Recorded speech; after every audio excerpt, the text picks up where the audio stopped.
One of my strongest political issues that I'm really for, and you'll see this if you look at my Facebook wall because I share it all the time, is term limits for Congress. Now, it pisses me off. It makes me angry that there are guys who've been in Congress for 50 years, and our forefathers wrote Congress, and they made the documents that created Congress to be a service, not to be a career. You were taking care of your constituents, not yourself. So in theory, it's good on paper. What I used to say is America is the best country in the world. I was really patriotic, and I think on paper, in theory, it has the potential to be the best country in the world, but it's gone way downhill, and there are a lot of things that government corruptions that I'm like, really? I mean, because United States used to be the superpower, and we're still powerful, but we're not number one in the world anymore. We spend barely any money in the arts. I saw this meme the other day, and I don't remember statistics very well, but I remember that the U.S. was on the bottom of the list.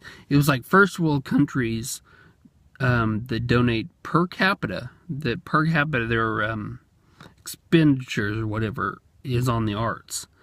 And the U.S. was at the bottom of all these first world countries, and really low at the bottom. I mean, it was like a quarter of what the next above it was. I was like, gosh. I don't remember numbers. I don't remember all the names. I mean, details are... I'm not a great one with details. But that bothers me that the U.S. is so low on spending money on the arts.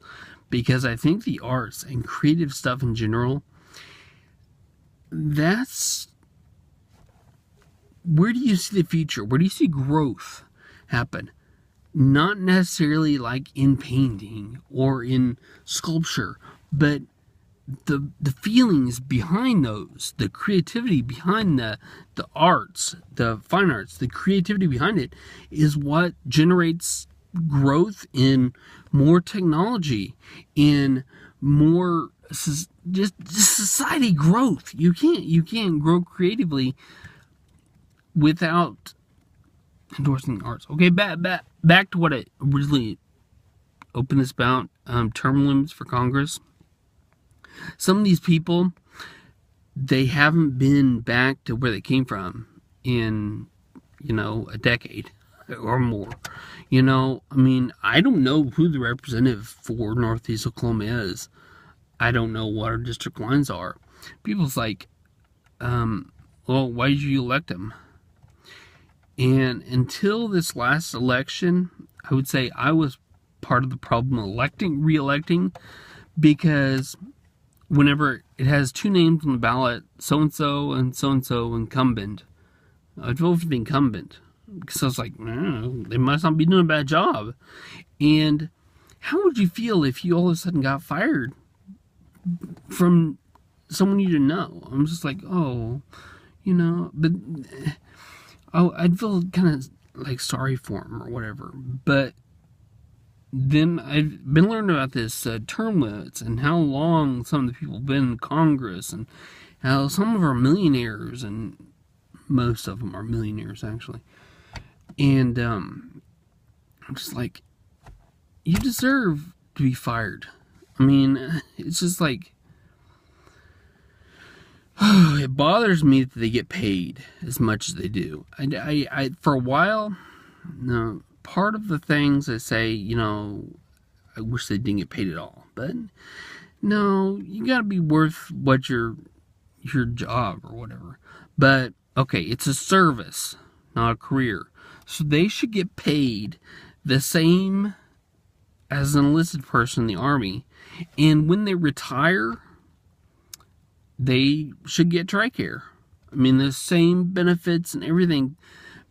But so many of these Congress people, they have really lucrative businesses. When they go in, They have enough money to, they have yearly income already. And we give them 187,000, I think it's $187,000 a year is their annual income. And I'm like, why? Well, you're on call 24 hours a day and blah, blah. So are soldiers. You know, when you're in a post, you're on call all the time. I mean, oh well. Oh gosh. I am just so, there's so much frustration inside of me because I'm thinking about these billionaire people, and we pay for like their golf games and stuff because that's business. What? You're meeting with some lobbyist or something, so let's write it off. I'm like, no, that's not fair. I mean, it's not the way it should be. When there are millions of people in the country, millions of Americans, you know, who are struggling to make ends meet, and these people in Congress, yeah, it's probably stressful because, you know, if you choose the wrong thing, then, you know, people could die, and, you know, but actually there are fewer life-affecting things they vote on than, like, stupid lobbyists. They make so much money from a big farm in Congress. That drives me crazy. Now, I gotta play devil's advocate about something. Why don't we just abolish Congress and run ourselves? This country is too big. There are too many people to be a pure democracy. We can't, each individual can't vote on every single little thing the government does. So we need representation with kind of this size. There should be a lot more popular votes, I think, on issues, but we need representatives. We need somebody to represent, okay, a representative for every 10,000 people, there's got to be a representative, you know, or something, but they can't stay there forever. When you're elected, your term limit, I think term limits should be like the presidential, two terms. I think you should have 8 years. Because, and, you know, there's the argument, well, you can't get that much done in that amount of time. But you can get enough done. And if there is some piece of legislature that's a bear, your assistant or whatever who will be elected next, I mean, you can, it would run, I think it would run pretty good with limits on terms and limits on lobbyists. You know, spending billions of dollars a year, big pharmaceuticals drive me crazy. Oh, I talk about big pharma a lot because so many things. I wonder, okay, I've been thinking a lot about marijuana the last couple of years, about legalization, all this. But I wonder how many other things have been illegalized just so the big farm can profit. Because that's the thing. You know, they legalized marijuana when they saw that it could help people. In the 70s, I think it was 1974, was when they first discovered that marijuana, cannabis oils, could stop cancer causing, you know, it could shrink. I don't know, because it hasn't been researched. It can't be researched because it's been illegal. That's